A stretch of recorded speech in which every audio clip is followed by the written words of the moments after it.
this is it, the real talk video from Danang. I'm not one to hype up a place, so I don't want to say it's amazing, it's amazing, it's amazing. You get here and it's not what you expect. Sean here from the amazing city of Da Nang in Vietnam. Today I'm going to share with you what it's really like here. Is it worth it? Should you come here? Plus 1 month living costs. Let's go.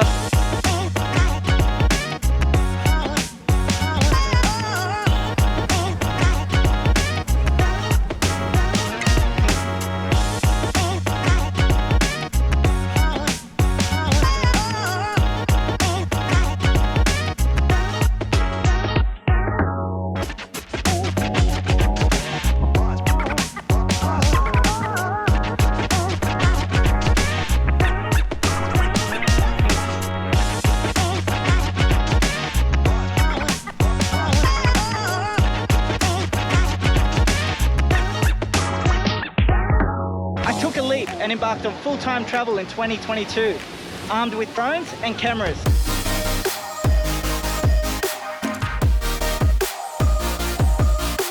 I share my adventures as I travel across Southeast Asia. Venturing into the unknown has been both exhilarating and rewarding.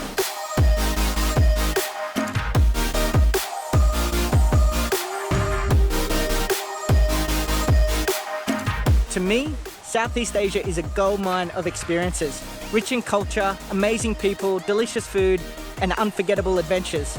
And it's this very essence that I share with you.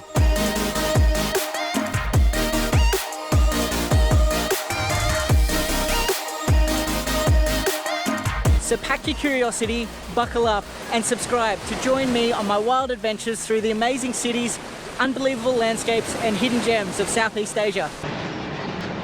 Alright, so this is it, the real talk video from Da Nang. So just here at Horizon Bar in Da Nang, overlooking the beach. Looks amazing. Got a nice beer, blonde ale. They do a lot of craft beers here. So real talk is essentially, I'm not one to hype up a place, so it's telling you how it really is. So I don't want to say it's amazing, it's amazing, it's amazing. You get here and it's not what you expect. So just giving you how it is, the ins and outs. So we're going to cover how to get to Da Nang, what visas that you need, food, accommodation, transport, getting around, activities, culture, nightlife, as well as the 1 month living cost. To start off with, getting to Da Nang. So Da Nang is quite easy. They've got an international airport, so you can fly direct to Da Nang. For the visas, in order to come to Da Nang, Vietnam require you to have a visa. Make sure you go to the official government website to get the visa. There are a lot of other websites, but they're just agencies. They will help you apply rather than you apply direct. It's $25 US to apply online, and they usually give you a response within 5 days. Make sure you go and do that before you book any flights to Da Nang. So transportation. So we actually rented a little VinFast electric scooter for the month. So just here at motorbike station. If you are in Da Nang, I do recommend you check out these guys. Just really good place to go if you're an international rider, as you don't require an international driver's license to rent a motorbike here, and you're not going to get pulled up and fined if you're driving a petrol motorbike all the time without an international license. So check out these guys and save yourself the money and the hassle. That's how we get around. Mind you, the traffic here isn't as bad as Hanoi or Ho Chi Minh City, but I would recommend driving around Da Nang on a bike. You do have to have a certain skill level. If you're brand new at riding a bike around here, a scooter or a motorbike, then it's probably not the safest place to do it. The other option is just use Grab. It's a city, so you can get around quite easily with Grab. The food here, a lot of Vietnamese restaurants, there's even Thai restaurants, Korean restaurants, Japanese restaurants, everything that you can imagine. You've got your Western pubs, steakhouses.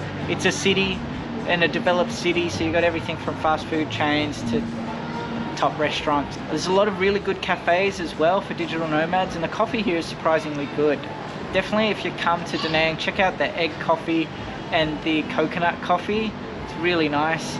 Vietnam is actually the second largest exporter of coffee beans in the world, just second to Brazil. And what they actually export, 90% of it is Arabica coffee beans, so they do good coffee in Vietnam.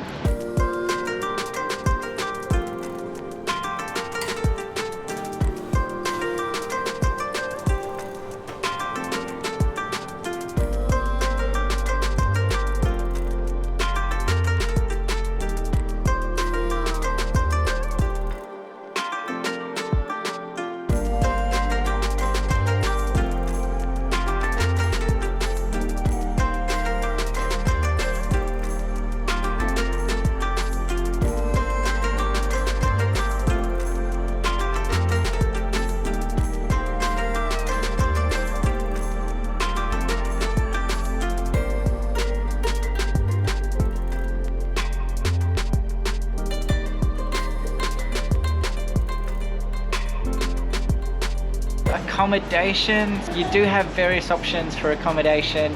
You've got everything from your luxury hotels to your hostels and just your mid-range hotels and resorts as well. Established city, anything that you want and need is available, so something for everyone. So I do have links for Agoda, Booking.com and Hostel World in the description below. I'll quickly give you a room tour of the place that I'm staying at. It's a Sea Queen Hotel.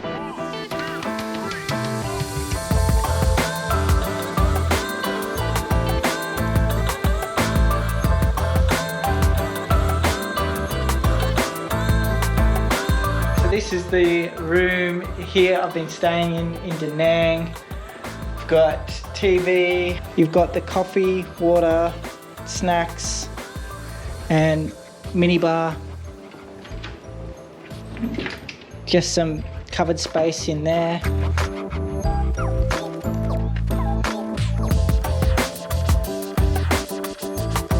A nice big size bed. Desk area with mirror, another seating area right here as well. And here's the bathroom. So we got mirror, there's a hairdryer, you got your toilet and shower.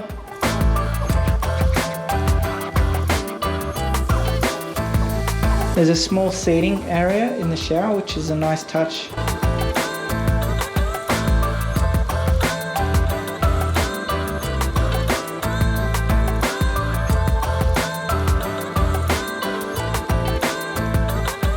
The bassinet area is nice, and you got all these appliances as well that they provide, which is good. You've got razor, toothbrush, toothpaste, comb, earbuds, and a hairnet.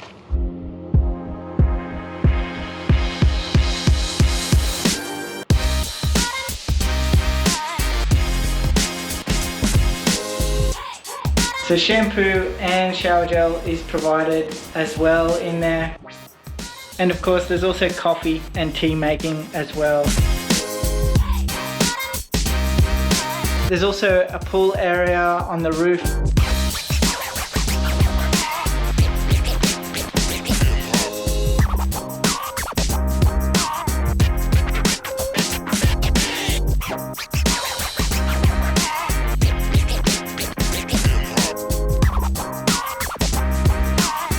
There's no gym here, but they do offer cleaning daily, and they replenish water, tea, coffee, that kind of stuff, all your toiletries, and there's breakfast also included. So I'll show you the buffet breakfast.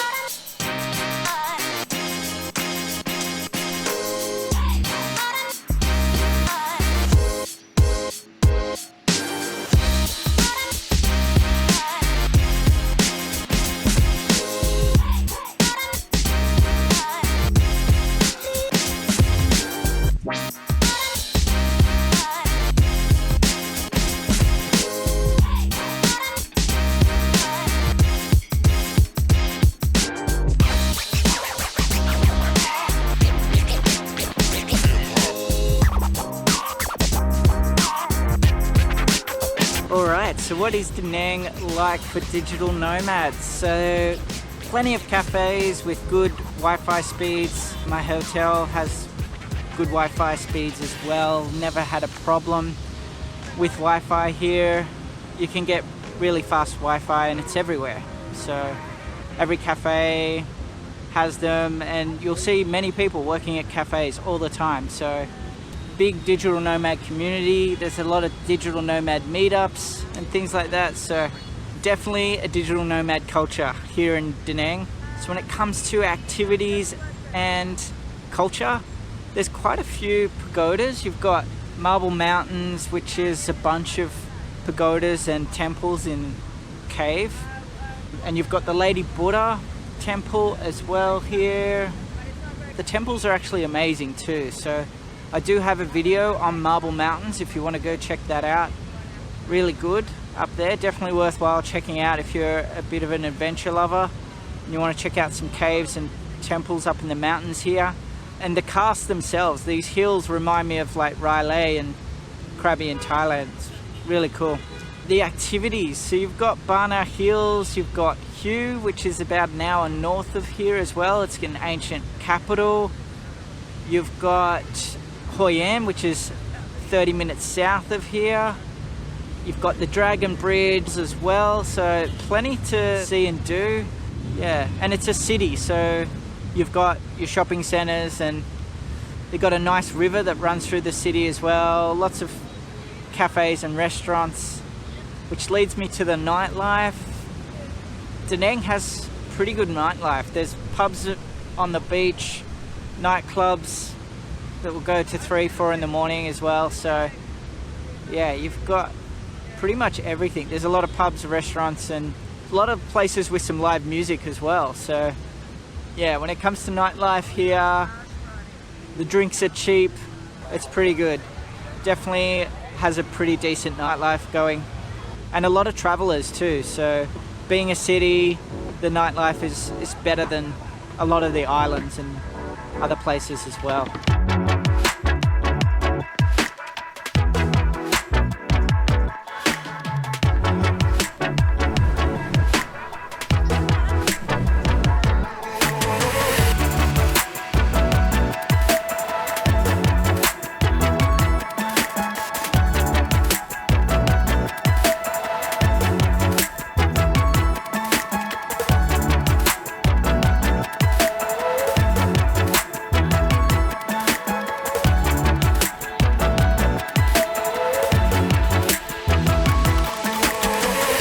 Next up, we have the 1 month living costs. So this is everything we spent for 1 month in Da Nang.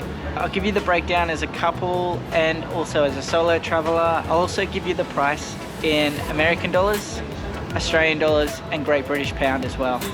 So when it comes to transport, we rented a bike from the motorbike station, so an electronic VinFast. So that comes to 2,800,000 plus airport transfers and a few other costs, brings the total to 2.9 million, 32,000. For pharmacy items, we spent 734,000. For groceries, we spent 1.94 million. For food and drinks, so this was eating out for lunch, dinner, coffees, drinking, all of that. It was 17,160,000. For activities, so we did the Bana Hills, Marble Mountains, traveled to Hoi An, did a few things, so that come to 2,610,000. For shopping, we bought a few items, that was 420,000. For our mobile phones, so when I got to Vietnam the first time, I asked the person where I was staying what mobile phone provider I should use. They told me Viettel, so we went with Viettel. It's 370,000 Vietnamese dong for 2 mobile phones, and it was 5 GB data per day. For accommodation, we spent 12,062,000 altogether. So all up, it's 38,228,000 for a couple.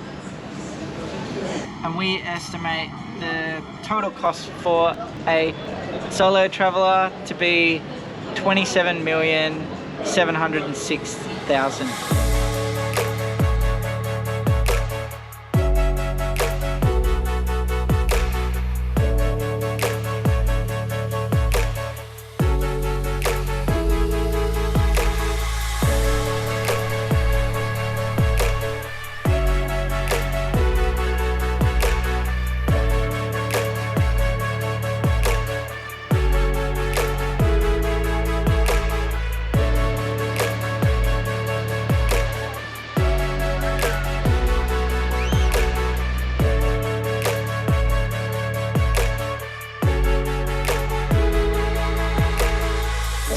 Da Nang worth it should you come here. It's definitely a great place, especially for digital nomads. You've got no problems doing work here, plenty of cafes, fast internet. It is a city, so no issues at all there. There's quite a few adventures and activities to do. You've got the Bana Hills, you've got the Lin Huang Pagoda, you've got Marble Mountains, you've got Hoi An is just 30 minutes south of here, and you've got Hue, which is an ancient capital, an hour's drive north of here. So lots to do. Food is really good as well. It's hard to beat Thai food, but you really can't go wrong with Vietnamese food and the amount of options that you've got. It is a city, so you will be able to find some good food here. Coffee is really good as well. It's a very livable city, actually. I found places I could watch my sports, so we went to Scallywags. They had all the international sports that we needed, including a pay-per-view event boxing fight that I saw as well. Yeah, so all of that is here in Da Nang. Lots to do. It's a lively place, good nightlife, and all the comforts of being in a city. So yeah, if that's your thing, Da Nang's your place for sure. So coming up, I am doing another trip down south of Thailand. So if that sounds good to you, make sure you hit that like button, hit that subscribe button. If you're subscribed already, thank you. You're amazing. You're the reason why I make these videos. And I look forward to seeing you in the next one.